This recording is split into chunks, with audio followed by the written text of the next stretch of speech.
Hey guys, oke, ini adalah iPad paling powerful saat ini, yaitu iPad Pro dengan chip M2. Nggak banyak yang baru atau perbedaan yang signifikan di iPad Pro M2 kali ini, terutama kalau dibandingkan dengan iPad Pro M1 sebelumnya, tapi ada beberapa detail kecil yang menurut gue cukup menarik untuk dibahas di video kali ini. Nah, kalau dari sisi desain, bisa dibilang masih sama seperti iPad Pro M1 sebelumnya, yang menurut gue sebenarnya masih termasuk desain yang bagus juga. Tapi bedanya sekarang sudah ada tulisan iPad Pro di bagian belakang, dari yang sebelumnya hanya tulisan iPad. Selain itu, posisi kamera depan juga masih sama seperti di iPad-iPad sebelumnya, berada di posisi atas. Padahal di iPad generasi 10, posisi kameranya sudah ada di samping. Yang menurut gue pribadi, setelah cobain iPad 10, ternyata lebih nyaman kameranya ada di samping dengan posisi landscape. Agak aneh sih, padahal rilisnya barengan, tapi yang dapat posisi kamera baru justru iPad 10 dan bukan yang iPad Pro. Kalau yang iPad Pro M2 ini masih sama aja seperti sebelumnya. Untuk layar dari iPad Pro M2 juga masih sama seperti di iPad Pro M1 untuk yang 11 inci maupun 12,9 inci. Dan karena iPad di video kali ini yang 11 inci, resolusinya masih 2388 x 1668 dengan 264 ppi, Liquid Retina display, dan 120 Hz refresh rate. Tapi walaupun layarnya masih sama seperti iPad Pro sebelumnya, menurut gue sih masih termasuk layar yang cakep banget. Untuk penggunaan sehari-hari seperti nonton, main games, itu udah enak banget lihat layar iPad Pro ini. Nah, ada satu fitur baru yang diperkenalkan Apple di iPad Pro M2 kali ini buat kalian yang juga menggunakan Apple Pencil generasi kedua, yaitu fitur Hover. Jadi fitur Hover ini akan mendeteksi posisi ujung Apple Pencil hingga 12 mm di atas layar iPad dan akan menampilkan preview apa yang ada di depan ujung Apple Pencil. Kalian bisa menggunakan fitur Hover ini di home screen pas mau pilih aplikasi pakai Apple Pencil. Nanti icon aplikasinya akan diperbesar buat tandain Apple Pencil-nya lagi ke arah aplikasi tersebut. Atau bisa juga untuk preview pas mau gambar di aplikasi yang support fitur Hover ini. Contohnya di Apple Notes. Kalau kalian mau gambar atau buat sketsa, nanti akan muncul previewnya berupa titik sebelum Apple Pencil menyentuh layar iPad. Kalau dari pengalaman gue, fitur Hover ini berfungsi dengan cepat dan akurat, dan gue yakin bisa bermanfaat juga buat orang-orang yang sering menggambar di iPad. Masih soal fitur Hover, kalau teman-teman ke bagian accessibility, kalian bisa nyalain fitur Hover Text, yang fungsinya untuk menampilkan preview teks dalam ukuran yang lebih besar. Jadi kalian tinggal arahin aja ke sebuah teks, nanti fitur ini akan menampilkan teks tersebut dalam ukuran yang lebih besar, secara cepat dan akurat. Fitur Hover ini sebenarnya fitur yang bagus menurut gua, tapi buat orang-orang yang menggunakan iPad Pro bukan untuk kegiatan yang berhubungan dengan menggambar, menurut gua fitur ini nggak akan berpengaruh banyak sih. Selain itu, beberapa fitur lainnya juga masih sama seperti di iPad Pro M1 sebelumnya, seperti port USB-C, kapasitas baterai, dan penempatan keempat speakernya juga masih sama, yaitu 2 speaker di bagian atas dan 2 speaker di bagian bawah iPad. Kalau kalian penasaran sebagus apa speaker iPad Pro M2 ini, langsung aja kita coba dengerin.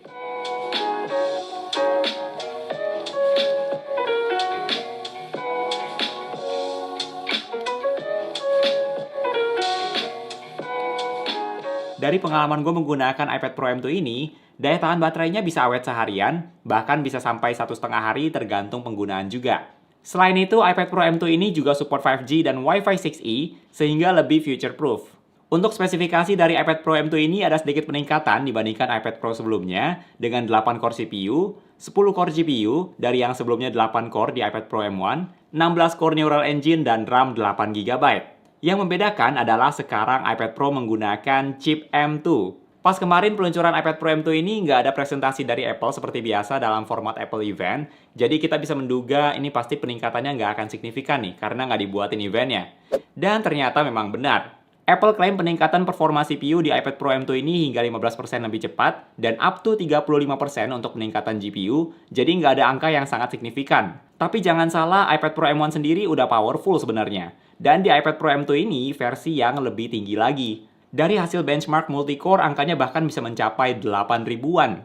Tapi lagi-lagi karena iPadOS, gue yakin untuk kebanyakan orang yang menggunakan iPad Pro ini akan sulit untuk menggunakan performa sebesar ini secara maksimal. Gue udah cobain buka banyak apps sekaligus, dan setelah berjam-jam pun kalian bisa langsung masuk atau lanjut ke aplikasi yang udah kalian buka, tanpa harus ulang dari awal. Untuk main games juga bisa kalian atur ke settings paling tinggi, tenang aja. Dan untuk kegiatan editing juga sangat lancar.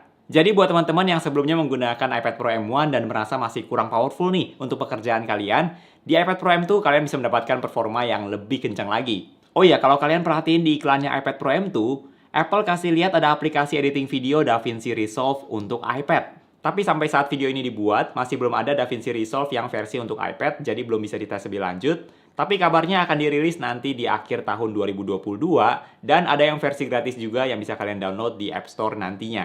Anehnya DaVinci Resolve ya yang kebagian versi iPad bukan Final Cut Pro. Padahal Final Cut Pro itu buatan Apple sendiri loh. Jadi buat kalian yang menggunakan Final Cut Pro sama seperti gue juga, harap bersabar karena lagi-lagi masih belum bisa edit video langsung di iPad Pro. Walaupun spesifikasinya ngeri banget. Untuk kamera belakang iPad Pro M2 ini juga masih sama seperti di iPad Pro M1 sebelumnya, dengan kamera wide 12 megapiksel f1.8 dan ultra wide 10 megapiksel dengan f2.4. Untuk kualitas video juga masih sama, yaitu bisa rekam video dalam resolusi 4K, tapi yang membedakan adalah sekarang kalian bisa merekam video dalam format ProRes 4K 30 fps atau 1080p 30 fps untuk iPad Pro M2 dengan storage 128 GB. Jujur aja pas lihat Apple presentasiin fitur ProRes di iPad Pro M2 ini, gue rada bingung kenapa iPad perlu dikasih fitur ProRes ya. Padahal sampai hari ini gue juga belum pernah lihat orang yang merekam video secara profesional hanya menggunakan iPad seperti di iklannya. Apalagi kalau kalian juga punya iPhone yang bisa merekam video dalam format ProRes, gue yakin kalian nggak akan utamain kamera iPad lebih daripada kamera iPhone. Karena kamera iPhone jelas lebih bagus. Dan yang lebih lucunya lagi, fitur ProRes ini setelah gue cari-cari di setting nggak ketemu, ternyata harus menggunakan aplikasi lain seperti Filmic Pro. Entah siapa yang kepikiran kasih fitur ProRes di iPad, udah gitu lebih ribet lagi harus pakai aplikasi lain. Untuk kamera depan iPad Pro M2 juga masih sama, dengan kamera ultrawide 12 megapiksel f2.4 dan support center stage. Ngomong-ngomong, kalau kalian penasaran, iPad stand yang gue gunakan di belakang ini adalah iPad stand baru dari Banks, namanya Infinity Pro Magnetic iPad Stand. Gue suka banget desainnya yang simple, build quality-nya mantep, dan magnetnya juga kuat buat iPad Pro M2 ini. Di bagian bawahnya terbuat dari bahan karet, jadi nggak gampang tergeser. Dan yang lebih kerennya lagi, bagian bawahnya ini bisa kalian putar menyesuaikan posisi kalian tanpa harus geser iPad stand-nya, yang menurut gue ini juga fitur yang bagus. Kalau teman-teman mau cek lebih lanjut, gue juga akan taruh link iPad stand dari Banks ini di deskripsi video. Oke, sekarang kita balik lagi ke iPad Pro M2.